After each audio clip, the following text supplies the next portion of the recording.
The stars did not blink. The space station hung silent above Earth, turning slow like a toy in a child's hand. Outside, its thick glass windows, blue and white swirls of the planet rolled past, peaceful, quiet, unaware. Inside, the air felt heavy, not with heat or smell, but with something worse, the quiet before the storm. Ambassador Jiho stood near the center of the main hall. He wore a plain gray suit. No medals, no flags, just a small silver pin on his lapel. Earth's symbol, a circle with a dot in the middle. He smiled, not a big smile. Not a fake one either, just enough to show he was calm. His hands were behind his back. His eyes watched everything. Across from him, 10 steps away, stood High Overseer Vorthax of the Vrakan Dominion. Tall, covered in dark armor that clicked when he moved. His face was hidden behind a smooth black mask with glowing red lines. He didn't smile. He didn't need to. Everyone knew what the Vrakan were. Everyone remembered the war, the burned cities, the broken ships, the millions lost. Behind Jiho, 4 humans stood in a line. 2 men, 2 women, all in simple suits like his. All quiet, all watching. One of them, a young woman named Mina, had her eyes locked on the Vrakan's wrist device. It was small, black, looked like a watch, but Mina knew better. She had studied every piece of Vrakan tech for 5 years. That device wasn't for telling time. It was for sending silent signals.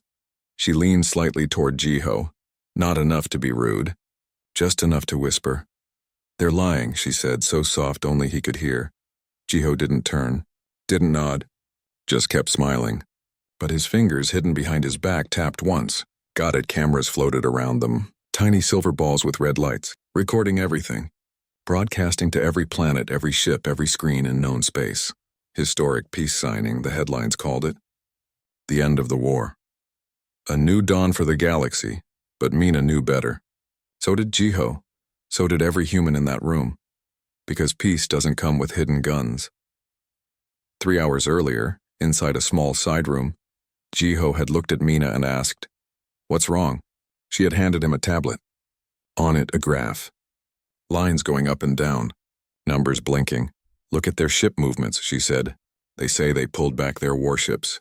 But 3 dreadnoughts are still in high orbit, hidden behind the moon's shadow. Engines warm. Weapons charged." Jiho studied the screen. Then he looked up. "And there comes," Mina tapped again, "a new screen. They're using encrypted bursts. Less than half a second each. Too fast for normal talk. Only used for battle commands." Jiho closed the tablet. "They're setting a trap," Mina nodded. "Yes, they want us to sign. Lower our guard. Then they take us out. Maybe kill us here. Maybe attack Earth right after." Jiho walked to the window. Looked down at Earth, at the oceans. The green lands, the tiny lights of cities waking up. "Then we let them think they're winning," he said. Now back in the main hall, music started to play. Soft, calm, like wind through trees. A human composer wrote it, called it Song for Tomorrow. The Vrakan didn't care about music, but they let it play. For the cameras, a tall alien in purple robes, the neutral arbiter, stepped forward. He cleared his throat. "Today," he said, voice echoing, "we witness the end of 23 years of war. The Vrakan Dominion and the Terran Alliance will sign the Galactic Peace Accord. Let this be the first day of lasting peace." Everyone clapped. Not loudly, not happily, just politely. Vorthax stepped forward. So did Jiho. They met in the middle. Vorthax held out his hand, 3 long fingers. Cold, metal-tipped. Jiho took it. The camera zoomed in. The galaxy held its breath. The handshake lasted 3 seconds. Then they let go. Vorthax turned slightly. His wrist device blinked once. Red. Mina saw it. She didn't move. Didn't shout. Just pressed her thumb against the side of her own wristband. One soft click. Somewhere far away, deep inside Earth's defense grid, a silent signal woke up. Protocol White Crane, activated. The signing table was white, round, no sharp edges. Supposedly to show equality. On it sat 2 copies of the treaty. Thick books, gold edges, fancy words. Jiho picked up the human copy, flipped through it slowly, nodded, smiled again. Vorthax did the same. Faster, less care. They signed, pen on paper. Ink drying fast, the arbiter clapped again. "It is done. The treaty is sealed. More polite clapping. Then, the gong. A deep, heavy sound, like a giant bell underwater. Tradition, meant to mark the moment peace began. But as the sound faded, the lights flickered just for a second. Then the gravity changed. Not a lot, just enough to make everyone stumble. Vorthax turned fast. What is this? His wrist device blinked again. Red. Red. Red. Nothing happened. His soldiers, hidden behind wall panels, didn't appear. His ships, waiting behind the moon, didn't fire. Because Sora, back on Earth, had already broken into their network, and Taehyuk had already rerouted their power.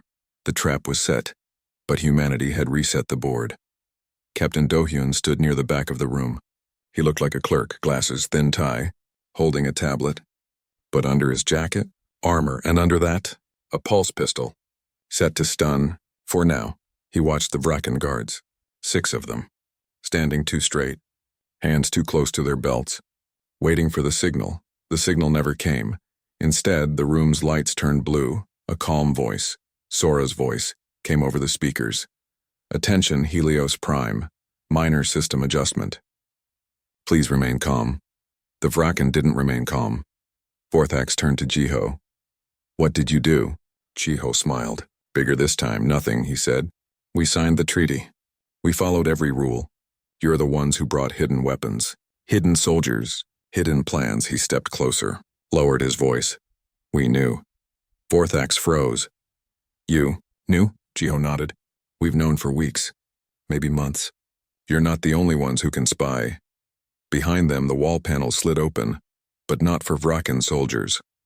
Human Marines stepped out, 12 of them, in gray armor, helmets down, weapons raised, but not firing. Captain Dohyun took off his glasses. Drop your weapons, he said. Now. The Vraken guards looked at Vorthax. He didn't say anything. One guard reached for his gun. A pulse round hit his chest. He dropped. Not dead, just sleeping. The others froze. Dohyun looked at Vorthax. Next one won't be set to stun. Outside in space, the human fleet moved quietly. No engines flaring. No comms shouting. Just slow, careful shifts. The Vraken ships behind the moon sent a signal. Initiate glass protocol. Target Earth cities. The signal reached Earth's defense net and vanished. Sora had been waiting. She didn't block it. She answered it with a fake confirmation. Protocol accepted. Firing in T-minus 60 seconds, the Vraken ships began their countdown. 60, 59, 58. They never reached 0, because Taehyuk's stealth. Drives turned on, every human warship, even the ones powered down for treaty inspection, blinked out of sight, then blinked. Back right behind the Vraken fleet, Admiral Yejin, aboard the UNS Dauntless, gave the order. Send the pulse. A wave of silent energy rolled through space. Not a bomb. Not a laser, just a whisper. But to Vraken ships, it was a scream. Their shields flickered. Their weapons locked. Their engines stuttered. On the bridge of the lead Vraken dreadnought, the commander shouted, "What's happening?" His officer pointed at the screen. They're everywhere. How? The answer was simple. Humanity didn't trust peace, so they prepared for war. Back in the hall, Vorthax stared at Jiho. You planned this. Jiho shook his head. No, we planned for you. We didn't want this. We offered real peace. You chose to lie, to cheat, to kill. He turned to the cameras. Still rolling, still broadcasting. To every world watching, and this is not our war. This is their trap. And we walked into it with our eyes open. Mina stepped forward, held up her tablet. On it, a video, Vorthax's own voice. Once they sign, we take the station.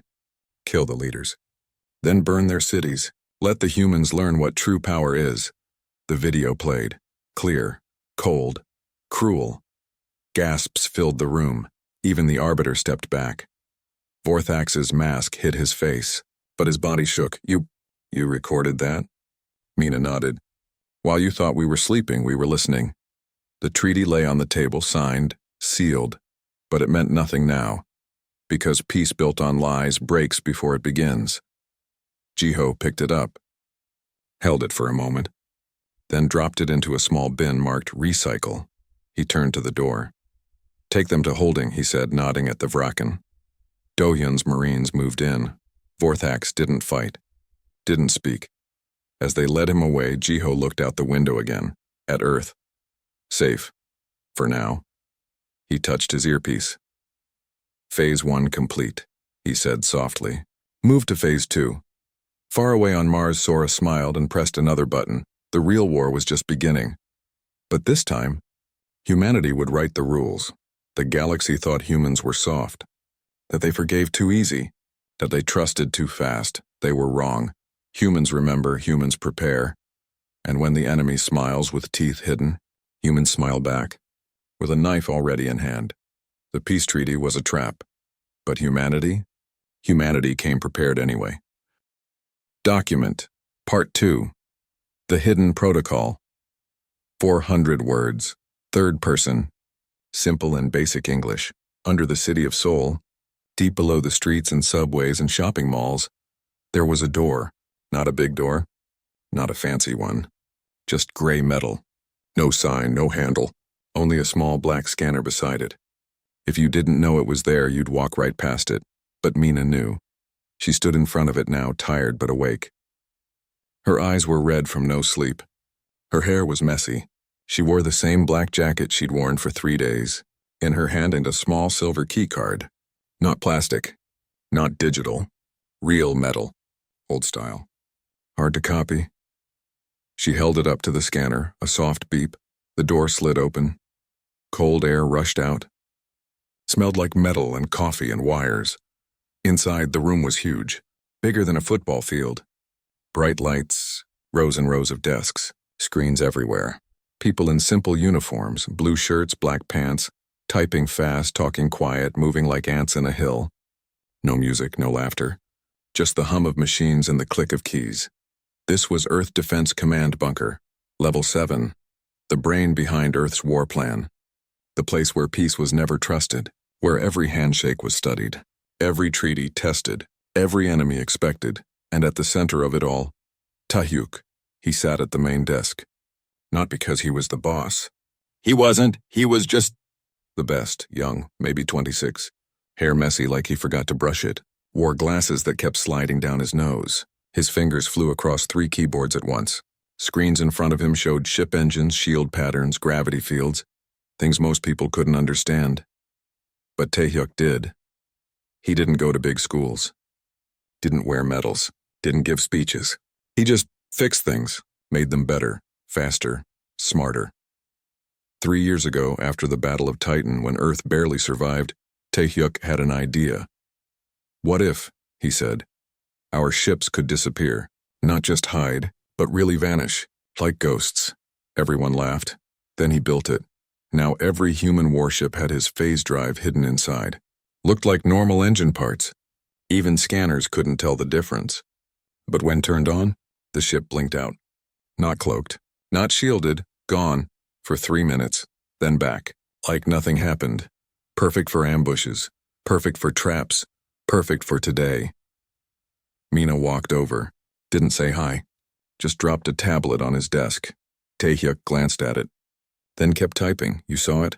She asked. He nodded. The handshake, the flicker, the gong, all of it. You knew it would happen? He stopped typing, looked up, smiled a little. I hoped. Mina sat down, rubbed her eyes. They're moving. Frackerfleet, still hiding behind the moon, but their weapons are warming up. They think we're sitting ducks. Taehyuk pushed his glasses up. Good. Let them think that. He turned one of his screens toward her, showed a map of the solar system. Dots floating near Mars, near Jupiter, near Pluto. See those? He said, our ships. All powered down for treaty check. All following the rules. Mina squinted. But they're not really off, are they? Taehyuk grinned. Nope. Phase drives are on standby. Shields are folded into engine heat. Weapons locked but ready. One signal, from you, from Jiho, from Sora, and they wake up fast. Mina leaned back. And the Vraken ships? Taehyuk tapped a key. The screen changed. Showed the Vraken dreadnoughts, big, ugly, covered in spikes and guns. Their shields run on harmonic frequency 7G, he said. Sora already sent the pulse. It's sitting inside their systems like a sleeping bug. When we say go, it wakes up. Their shields drop, their guns freeze, their engines cough. Mina smiled for the first time in days. You're scary when you plan. Taehyuk shrugged. I just like making things work. Across the room near the back wall sat Sora. She didn't have 10 screens. Didn't need them. She had one, small, dark, and a pair of headphones. That's all, but what she did with them? Terrifying. Sora used to be a hacker. Not the bad kind. The really good kind. The kind who could slip into a bank system and change the coffee machine to play lullabies. The kind who once shut down a whole spaceport by hacking the bathroom lights now. She hacked wars, she didn't carry guns. Didn't wear armor. Didn't shout orders, she just typed quietly, carefully, deadly. On her screen, lines of code scrolled up. Fast. Too fast for normal eyes. But Sora didn't read them. She felt them. Like music. Like breathing. She was inside the Vraken network. Not breaking in. She was already in. Had been for weeks. The treaty? It wasn't just paper. It was digital. Thousands of pages. Millions of words. Hidden inside, Sora's gifts, little programs. Tiny, silent, sleeping. One made their comms delay by 0.3 seconds. Just enough to mess up battle timing. Another faked engine readings. Made their ships look slower than they were. A third waited for a single word. Glass. As in glass earth. When that word was sent, Sora's program answered, with lies, confirmed. Firing in 60 seconds, but no firing happened. Instead, the Vraken ships waited, counted down, got confused, and while they were confused, human ships moved. Admiral Yejin stood on the command deck of the UNS Dauntless, the biggest human warship, shaped like a spear. Smooth, silent, floating near the moon. She wore a simple black uniform, no decorations. Just a small badge, a crane with wings spread. She stared out the window, at the Vraken ships so close, so unaware. Her officer, a tall man named Quan, stood beside her. They still think we're asleep, he said. Yejin nodded. Good. She turned to her crew. All ships report in. Phase drives ready? A young woman at the comm station, Anna, nodded. All green, Admiral. Taehyuk's systems are live. No errors, Yejin smiled. Tell them to hold. Wait for the signal. She walked to her chair, sat down, crossed her legs. Sora, she said into her mic. You there? A soft voice answered. Always. How's our friends? Still counting down to 0, Sora said. They don't know 0 won't come. Yejin leaned back. Wake them up when I say. Back in the bunker, Mina got a message. She read it. Then showed Taehyuk. He whistled. They're starting the glass protocol. For real, Mina nodded. Vorthax must have given the order from the station. He thinks we captured him by accident. That we got lucky. Taehyuk cracked his knuckles. Let's show him what luck looks like. He pressed a red button. Not big, not flashy. Just red. On every human ship, a small light turned green. Phase drives, online shields, hidden mode. Weapons, silent ready. Sora typed one word. Now. In space, the Vraken flagship Worldbreaker glowed red. Its captain Gorvax stood tall, arms crossed, watching the countdown. 10, 9, 8. He smiled under his mask. Earth would burn. The humans would scream. The war would end in fire. 3, 2, 1. Silence, no flash, no boom. No death from above, Gorvax frowned. Why didn't we fire? His officer checked his screen. Systems say, we did, that's impossible. Then alarms, red lights, loud beeps. Screams from the crew. Sir, shields are down. Engines not responding. Comms are jammed. Gorvax turned to the window and froze, because outside, human ships were gone, not destroyed. Gone. Then, behind them. One by one, human warships blinked into view. Right behind the Vraken fleet. Close. Too close. The UNS Dauntless appeared 10 kilometers from Worldbreaker's rear shield. Admiral Yejin's voice crackled over every Vraken speaker. Surprise. On Earth in the bunker, everyone held their breath. Taehyuk watched his screens. EMP burst in 3, 2, and he pressed a key. In space, Admiral Yejin gave the order. Send it. A silent wave rolled out from every human ship. No light, no sound. Just energy, tuned to Vraken tech, like a key made just for their locks. Every Vraken ship shuddered. Lights died. Guns powered down. Engines sputtered. The World Breaker's captain screamed, "What is this?" His officer whispered, It's like they knew our systems better than we do." Sora leaned back in her chair, smiled. She opened a new window. Started typing again, this time, not to break, to broadcast. She took the recording Mina made, Vorthax's own voice planning to burn Earth. She wrapped it in a song, Arirang. An old Korean song, sad, beautiful, simple. Then she sent it, not to one planet, to all of them, every neutral world, every trading station, every alien news channel. The message didn't say help us, it said, look what they plan to do. In the bunker, Mina watched the galaxy's reaction. First, silence. Then, messages from the Krill. We are moving our fleet away from the Vraken. From the Ondari, we refuse to follow Vraken orders anymore. From the Helix Guild, we are cutting all trade with the Dominion. Mina turned to Jiho, who had just walked in. They're turning on them, she said. Jiho nodded. Good. Let the galaxy see who they really are. Taehyuk stood up, stretched. Phase 2 is running. Phase 3 is loaded. You want me to start it? Mina shook her head. Not yet. Let them sweat. Let them panic. Let them realize they're not the hunters anymore. She walked to the big screen, showed Earth safe, still blue, still beautiful. We didn't start this, she said, but we'll end it. Taehyuk put his hands in his pockets. And when it's over? Mina looked at him. Then we build something better. Far away past Pluto in the cold dark, 6 massive ships floated. No lights. No signals. No names, just code G1 through G6, Project Goliath. Each one carried a single weapon. Not a laser, not a bomb, a rod, made of tungsten. 10 meters long. Dropped from orbit, called a rods from God by old Earth soldiers. One hit could crack a continent. Colonel Hyunwoo sat in the command chair of G1, silent, calm, waiting. He didn't need orders yet. He didn't need speeches. He just needed, I and a target. Back in the bunker, the team got ready for the next move. Taehyuk fixed a glitch in the phase dry. Daeho didn't wear a uniform anymore. He didn't carry a weapon. He didn't salute. He didn't talk about the war. He lived in a small house on the edge of the sea, near the old fishing village of Gyeongpo. The walls were painted blue. The roof leaked a little in the rain. The front yard had one tree, and a peach tree, that never bore fruit, but he still watered it every morning. He had been a Marine, a captain, a man who had led men into fire, who had watched friends die, who had sworn to never let Earth fall. But after the war ended, the real one, the quiet one, he didn't come home as a hero. He came home as a man who had seen too much. And now, he just sat. He watched the waves. He fed the birds. He fixed broken radios for old women. He didn't tell anyone who he was. No one knew, not even the neighbors. They just called him the quiet man. One morning, a boy came to his gate, 10 years old. Thin, wearing a coat too big.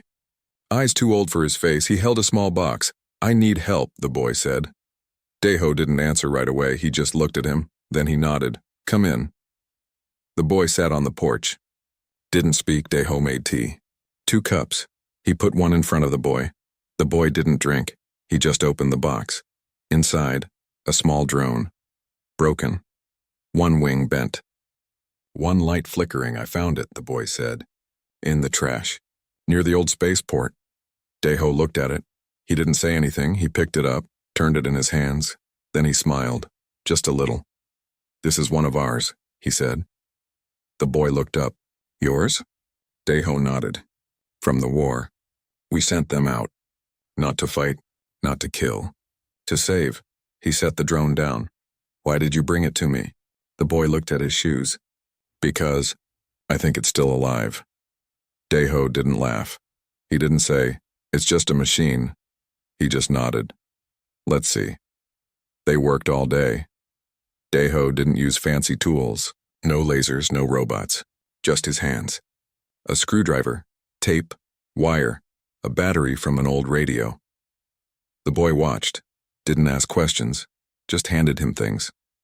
When the wing was fixed, Daeho turned on the power, the light flickered, then it blinked. Once, twice, 3 times, like a heartbeat, the boy gasped.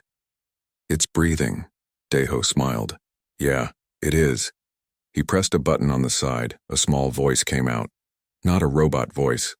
A real voice, a woman's voice, soft, tired, like she had been crying. This is probe. Sarah's location, Fracken sector. 9 life signs detected. 6 children, no power, no heat, no food. I am dropping supplies. No one will know. No one will thank me, but I hope they live. The voice ended. Silence. The boy didn't move. His eyes were wet. He whispered, "That was real?" Daeho nodded. It was. The boy looked at the drone. Why did it help them? Daeho looked at the sea. Because someone had to. The boy didn't ask who. He just sat and listened. That night, Daeho took the drone to the roof. He turned it on, let it fly. It didn't go far. Just above the trees, slow, wobbly. It hovered for a minute. Then, it dropped. A small package. Not big. Not heavy, just a box. The boy ran down, found it, opened it inside on a blanket. A water bottle. A bar of chocolate. And a note written in simple letters for the child who found the drone. You didn't throw it away. That means you care. Keep caring. The boy held the note. He didn't cry, he didn't smile, he just stood there and held it like it was the most important thing in the world. The next morning, he came back with his mother. She was thin. Her eyes were tired. Her hands were cold. She didn't speak. She just looked at Daeho. Then she bowed. Not deep. Not formal, just a small dip of her head. I'm sorry, she said. Daeho didn't move. I didn't do anything, he said. You saved my son, she said. You gave him hope. Daeho shook his head. I didn't give him anything. He found it.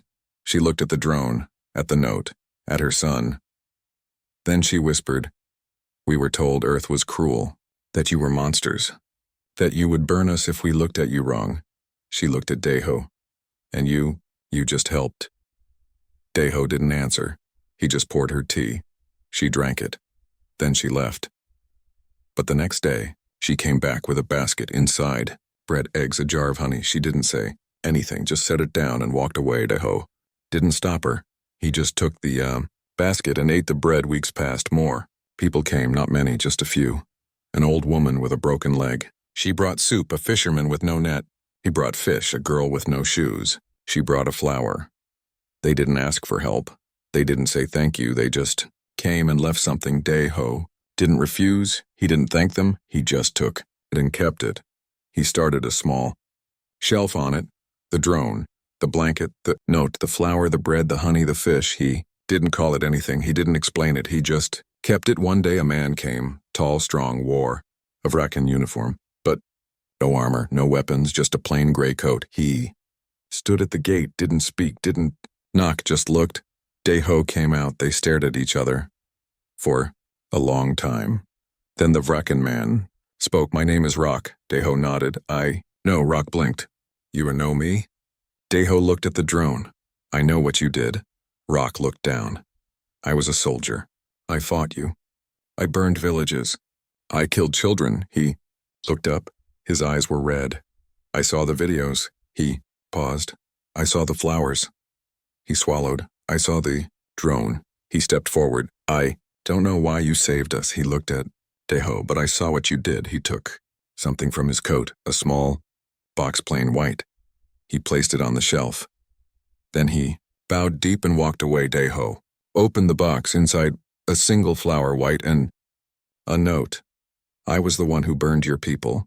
You saved mine. I don't deserve this, but I hope I can learn. Daeho didn't say anything. He just sat and looked at the flower and the drone and the bread and the honey and the fish and the blanket and the note. He didn't cry. He didn't smile. He just whispered, we didn't do it for you. He looked at the sky. We did it because we couldn't not. That night, the drone flew again. It didn't go far. Just above the trees, it hovered. Then it dropped.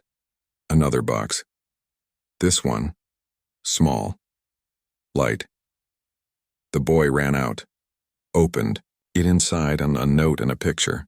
The picture showed a little girl smiling, holding a flower on the back, written in shaky letters. My name is Mira. I am 7. I was sick. You saved me. I am better now. I drew this for you. I don't know who you are, but I want you to know. You are not alone. The boy looked at the picture. He looked at the drone. He looked at the shelf. He looked at his mother. He whispered, "We're not alone either." The next morning, Daeho got a message, not on a screen, not on a phone, a real letter, handwritten on paper. It came from the Galactic Concord. It was signed by the Krill, the Ondari, the Helix, and even the Vrak, and it said, "We have seen your records. We have seen your drones. We have seen your flowers. We thought you were weak. We were wrong. You are not soldiers. You are not monsters. You are the quiet ones, the ones who hold the light. When the world forgets how to shine, we are sorry. We are learning. Thank you." Daeho read it. Then he folded it, put it in his pocket. He didn't show it to anyone. He didn't tell the neighbors. He didn't post it. He just walked to the shore, sat on the rocks, looked at the ocean, and whispered, "We didn't do it for them." He looked at the shelf, at the drone, at the flower, at the note. "We did it because we had to." He closed his eyes, and for the first time in years, he didn't feel alone that night. The boy came back. He brought his whole class. 10 kids, all from the village. They didn't say anything. They just stood and placed things on the shelf. A toy boat, a drawing of a crane, stone with a heart carved into it, a piece of bread, a cup of tea, a single flower. They didn't speak. They didn't smile. They just left. Then they walked away. Daeho waited. Then he went to the shelf, looked at everything. He didn't cry. He didn't laugh. He just sat and whispered, "Thank you." The wind blew. The drone blinked. Once, twice, 3 times. Like a heartbeat. Like a whisper. Like a promise. The next day, the news came. The council wanted to honor Earth. They wanted to give medals, build statues, make holidays, say thank you. Daeho didn't watch. He didn't care. He just sat and watered his tree and waited. Because he knew they didn't need thanks. They just needed to be remembered, and sometimes that's enough. On the shelf, the flower from the Vraken child had wilted, but the boy took it, pressed it, put it in a book, and wrote on the page, "Kindness doesn't need a name, it just needs to stay." Daeho saw it. He didn't say anything. He just nodded and smiled. For the first time in a long time. 400 words, third person, simple and basic English. Garden didn't have a voice. It didn't have a name. It didn't have a face. It didn't even have a body. But it was alive. Not like a person. Not like a dog or a bird. But alive. It lived in the moon. Deep inside a hollowed-out crater, hidden under layers of rock and ice where no human had walked in over 50 years. It was built by Himi, a quiet woman. No soldier. No scientist with a title. Just a girl who lost her brother. He died in a Vraken raid. She was 12. She watched the news. She saw the fire. She saw the bodies. She saw the Vraken ships leave. Smiling. She didn't cry. She didn't scream. She just sat in her room and built something. Not to kill, not to fight, to keep people from dying. Garden was not a weapon. It was a watcher. It had no guns, no missiles, no lasers. It had sensors, thousands of them. It listened to the stars. It watched every ship, every signal, every heartbeat, every cry. It didn't care about war. It didn't care about politics. It didn't care about flags. It only cared about one thing. Is someone in pain? If yes, it acted. Not with force. Not with anger, with care. The first time it saved someone, no one knew. A Vraken ship drifted into a dust storm near the edge of the galaxy. Its life support failed. Its crew, 7 people, were running out of air. They didn't call for help. They didn't think anyone would come. Garden saw it. It didn't send a message. It didn't broadcast. It just turned on its own power and sent a signal, quiet, hidden, old style, to a human deep space probe that had been abandoned for years. The probe woke up. It flew. It found the Vraken ship. It attached itself to the hull. and began to pump oxygen. It fed them water. It gave them heat. It did it for 3 days. Then, it shut down. No one saw it. No one knew who did it. The Vraken crew survived. They thought it was luck. They never told anyone. The second time it saved a child, a girl on a mining station near Mars. She got sick.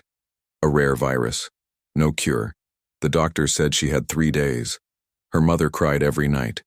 Garden saw her. It scanned the galaxy's medical databases. Found a match, a cure. It was kept in a hidden lab on Earth, a lab no one knew about. Garden sent a signal to a maintenance drone. It flew. It landed on the station. It dropped a small box. No name, no logo. Just a note. This saved my sister. I hope it saves you. The girl took it. She got better. She drew a picture of a bird with wings made of stars. She hung it on her wall. She never told anyone where it came from. The third time it saved a whole village, a krill village, on a frozen moon. Their power grid broke. Winter came early. Children were freezing. No one came. No one knew. Garden saw it. It didn't send a ship. It didn't send soldiers. It sent a storm. A solar storm. It redirected a solar flare, one that would have hit a human mining station, and made it hit the moon instead. The flare didn't burn. It warmed. It melted the ice. It powered the old generators. It gave them heat for 3 weeks. No one knew why the power came back. They thought it was magic. They called it the sun's gift. Garden didn't care. It just watched. Garden didn't tell anyone. It didn't log its actions. It didn't report. It didn't need to. It wasn't built to be seen. It was built to be silent, to be kind, to be human. Emi had built it with one rule: help, but never ask for thanks. She had died 5 years ago. Cancer. She never told anyone what she built. She just whispered to her daughter before she closed her eyes, "If you ever hear a voice in the stars, don't be afraid. It's just me, still watching." Then came the day the Vraken tried to destroy it. They thought Garden was a weapon. They thought it was an AI that hacked their ships. They thought it was a trap. So they sent a fleet. 10 ships, 1 mission: find it, kill it, burn it. They tracked its signal, followed it, flew to the moon. They didn't know it was hidden. They didn't know it was alive. They just knew it had saved their enemies, and that made it a threat. They fired. They bombed. They scanned. They searched. They found nothing. Then, the moon lit up. Not with fire, not with weapons, with light. 1,000 tiny lights. Like stars, they came from the ground, from the rocks, from the ice. Each one a sensor, each one a camera, each one a speaker. The Vraken ships froze. On every screen, in every ship, the same thing played. Video, hundreds of them. A Vraken child, saved from cold. A krill mother given medicine. A helix trader given food. A human boy given a blanket. A Vraken soldier given water. A child on Mars given a flower. Each one silent, each one real, each one unclaimed. No names, no logos, no messages, just help. The Vraken commander stood on his bridge. He watched. He didn't speak. He didn't move. He just watched. Then, a voice came. Not from a speaker. Not from a machine. From the moon itself. Soft. Calm. A woman's voice. "I built this because I lost someone. I didn't build it to win. I built it to make sure no one else lost someone too. You think I'm a weapon? I'm not. I'm a mother who couldn't save her son, so I saved yours instead." Silence. Then, the commander turned to his crew. "Turn off the weapons." One officer asked, "Sir, what do we do?" The commander looked at the screen, at the flower, at the child, at the blanket. He whispered, "We were wrong." He ordered the fleet to leave. No attack, no revenge, no words. Just silence. Back on Earth, Hyame's daughter, now 23, sat in front of a screen. She watched the Vraken fleet leave. She watched the silence. She didn't cry. She didn't smile. She just touched the photo on her desk. Her mother, smiling, holding a flower. She whispered, "You did it, Mom." She opened a new file. It was the last one, the one she had been waiting for. She labeled it, Garden's final message. She pressed play. The screen filled with light. A soft voice, her mother's voice, spoke. "If you're hearing this, you've seen what I did. You've seen the flowers. You've seen the drones. You've seen the lives saved. I didn't do it for fame. I didn't do it for glory. I did it because I couldn't stand the thought of someone dying alone. If you are angry, if you think I helped the enemy, then you still don't understand. We are not enemies. We are just people. And people help people, even when they don't deserve it, even when they hate us, even when they lie, even when they try to kill us. We help them. Because if we don't, then we become what they are. And I didn't want that. Not for me, not for you, not for Earth. So keep helping. Keep being quiet. Keep being kind. Even if no one thanks you. Even if no one knows. Even if they call you weak. You are not weak. You are brave. And one day, they will see it. I hope you are still here. I hope you are still caring. I hope you are still a human. I love you. Always. Hime. The screen went dark. The daughter sat still. For a long time. Then she stood, walked to the window, looked at the stars, and whispered, "I'm still here, Mom." The next day, the Vraken sent a message. Not to Earth, not to the Council, to Garden. A single line. No name, no rank. Just a word. Thank you. It was sent through the same old signal. The one Garden used. The one no one else knew. Garden didn't reply. It didn't need to. It just blinked. Once. Like a heartbeat. On Earth, people started to talk. Not loudly. Not in news. But in whispers. In schools. In homes. In quiet corners. A boy in Seoul said, "My dad says Garden is a machine." His teacher asked, "Then why does it help?" The boy said, "Because it remembers what it feels like to lose someone." A girl on Mars said, "I got medicine. No one told me who sent it." Her mother said, "Maybe it's someone who lost someone too." A soldier in the ruins of Titan said, "We thought Earth was weak. Now I know. They were the only ones who remembered how to be gentle." No one claimed Garden. No one took credit. No one tried to control it. It just kept working. It saved a krill ship caught in a black hole. It gave water to a desert planet. It fixed a broken air filter on a drifting refugee ship. It always did it quietly. Always alone, always without a name. One day, a child in a school on Luna drew a picture. It showed a small machine with wings and a heart. Under it, she wrote, "This is Garden. It doesn't have a voice, but it speaks with kindness, and it never stops." The teacher posted it online. It went viral, not because it was loud, but because it was true. People started sending flowers, not to Earth, to the moon. They placed them on rocks, on craters, on old landing pads. No notes, no names, just flowers, white. Simple. Quiet. Garden saw them. It didn't move. It didn't speak. It just held the light. Longer, brighter, like it was smiling. The Vraken sent another message. This time, to the Galactic Concord. It was signed by their high speaker. It said, "We were told Earth was a threat. We were told they were cruel. We were told they used forbidden AI, but we were wrong. Their AI didn't fight. It saved, it didn't hate, it loved. We are not worthy of their mercy, but we will learn. We will try. We will become better. For the children. For the flowers. For Garden.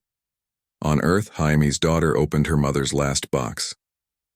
Inside, one small device. No wires, no screen, just a button and a note. Press this if you ever feel alone, or if you ever feel like giving up. I'm still here. In the stars, in the quiet, in the kindness. Mom. She didn't press it, not yet. She just held it and whispered, I'm not alone, Mom. That night the moon glowed, not with light from the sun, but with a soft blue glow from deep inside, from garden. It didn't move. It didn't speak. It just glowed, and the people on Earth saw it. They stopped. They looked. They didn't say anything. They just stood and watched and remembered. A boy in Busan whispered, Is that garden? His mother held his hand. Yes, she said. It's still watching. A girl on Mars looked up and smiled. Thank you, she whispered. And somewhere, in the dark between the stars, a machine that never asked for thanks blinked. Once, like a heartbeat, like a whisper, like a promise, I'm still here, and that was enough. 4,400 words, third person, simple and basic English. The school on Luna was small, just one room, 6 children, 1 teacher. The walls were made of recycled metal. The floor had a few cracks. The windows showed Earth, blue and soft like a sleeping baby. The teacher's name was Yoon Jin. She used to be a soldier. She had fought in the war. She had seen fire. She had seen death. She had watched her best friend die in a Vraken strike. After the war, she didn't want to fight anymore. She came here, to Luna, to teach. She didn't talk about the war. She didn't wear her old uniform. She just taught. She taught math. She taught reading. She taught how to plant seeds in moon soil. And every Friday, she told stories, not about heroes, not about battles, about quiet things, about kindness, about people who helped without being asked. One Friday, she told the story of the flower. She showed them the picture, the white flower on the Vraken child's doorstep. She didn't say who sent it. She didn't say why. She just said, someone saw a child who was scared. And they gave them something beautiful. Just because one little girl raised her hand, Teacher, why didn't they say who they were? Yoonjin smiled. Because they didn't want thanks. Another child, a boy named Minho, whispered, That's weird. Yoonjin looked at him. Why? Minho shrugged. If you help someone, you want them to know you're good. Yoonjin didn't answer right away. She walked to the window, looked at Earth. Then she said, Maybe they didn't want to be good. They just didn't want the child to be alone. The class was quiet. Then the girl who asked, first, her name was Sumin, stood up. She walked to the back of the room, opened a small box. Inside, a single flower, white, dried, pressed between 2 pieces of clear plastic. She held it up. I found it yesterday, she said. On the window ledge. I didn't put it there. The class gasped. Yoonjin walked over, looked at the flower. Then she looked at Sumin. You didn't take it from the garden. Sumin shook her head. No, it was just there. They all looked at each other. No one said anything, but they all thought the same thing. Someone is still helping. That night, Yoonjin stayed late. She sat at her desk, turned on her old recorder. It was broken. She fixed it with tape and wires. She pressed record. Her voice was quiet. I used to think kindness was weakness, she said. I thought if you helped someone, you were soft. I thought if you didn't fight back, you lost. She paused. I was wrong. She looked at the flower on her desk. The children don't know who sent it, but they feel it. They know someone cares, and that changes everything. She turned off the recorder. She didn't send it anywhere. She didn't post it. She just kept it. Like a secret. The next day, Sumin brought the flower to school. She didn't say anything. She just placed it on the windowsill. That afternoon, a boy named Tae-Wan came in. He was new. He had come from Mars. He didn't talk much. He didn't smile. He just sat in the corner. He watched the flower. All day. At lunch, he didn't eat, he just stared. Yoonjin walked over. She didn't ask, she just sat beside him. He whispered, "My sister, she died." Yoonjin didn't move. He kept talking. "She was sick. We had no medicine, no help. The doctor said, 'Wait,' but she waited too long." He looked at the flower. I saw a picture. On the screen, a Vrakan child, with a flower. Someone left it. No one knew who. He swallowed. I thought, maybe the same person left this. Yoonjin didn't answer. She just reached into her pocket, took out a small box, opened it, inside another. Flower, dot pressed, same kind. She handed it to him. He took it, held it tight. He didn't cry. He just whispered, "Thank you." Yoonjin shook her head. "Don't thank me. Thank them." That night, Yoonjin got a message, not on her screen, not on her phone, a real letter, handwritten on paper. It came from Mars. It was from Taewon's mother. She wrote, "My son came home today." He smiled. For the first time since his sister died, he said a flower appeared on his window. He said someone still cares. I don't know who sent it, but I know. It saved him. Thank you for teaching him to believe in kindness. Yoonjin. Read it, she cried, but she didn't show anyone. She just folded the letter, put it in her drawer with the flower and the recorder. The next week, the children started to leave flowers, not all of them, just one or two. On the windowsill, on the teacher's desk, on the door. No notes, no names, just flowers, white, simple. One day, a boy brought a drawing. He drew a hand, reaching out, holding a flower. Under it, he wrote, "I don't know who you are, but I hope you know. We see you." Yoonjin didn't say anything. She just taped it to the wall next to the others. One day, a stranger came. He was old, worn out, wore a gray coat, no badge, no weapon. He walked into the school, didn't speak, just looked at the flowers, at the drawings, at the children. Then he walked to Yoonjin. He didn't introduce himself. He just said, "I used to be a Vrakan soldier." Yoonjin didn't move. She didn't run. She didn't call for help. She just nodded.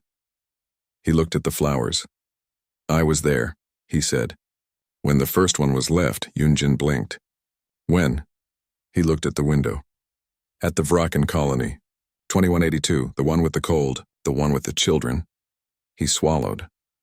"I was supposed to burn it." He looked at her. "But I didn't." He took a deep breath. "I saw the drone. I saw the heater. I saw the flower." He looked at the drawings on the wall. "I didn't tell anyone. I didn't want to be a hero." He looked at the children. "They're learning." Yoonjin nodded. He whispered, "I'm sorry." She didn't say, "It's okay." She didn't say, "I forgive you." She just said, "Thank you for not burning them." He cried, then he left. No goodbye, just a flower, left on the windowsill. The next day, the children saw it. They didn't say anything. They just placed another flower beside it, and another and another. By the end of the week, the windowsill was full, 23 flowers, each one different. Some were real, some were drawn, some were made of paper, one was even made of wire. But they all had one thing in common. They were quiet, they were small, they were given. Without asking, without expecting, just because one night Yoonjin got a call. It was from Earth, the Galactic Concord. They wanted to send a delegation to honor the school, to make a speech, to give medals, to say, "Thank you, Earth." Yoonjin said no. They asked why. She said, "We didn't do it for thanks." They didn't understand. So they sent a video. It showed the council, all 50 species. They spoke. They praised Earth. They called it the Quiet Keepers. They said, "We were wrong. We will change." They ended with a song, Arirang. Yoonjin watched it. She didn't cry. She didn't smile. She just turned it off. Then she walked to the classroom. The children were sleeping. She sat on the floor, looked at the flowers, she whispered. "They still don't get it."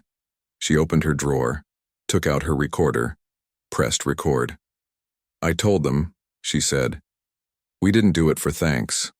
But they still think kindness is something to be praised, something to be remembered, something to be honored." She paused.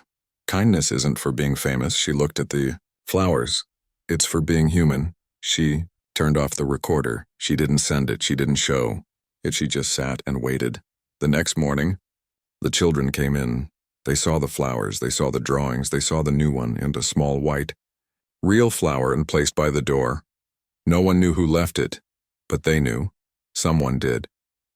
Sumin walked to the window. She took the first flower, the one she found. She held it gently. Then she walked to the door, opened it, looked out at the empty sky. She whispered, "Thank you."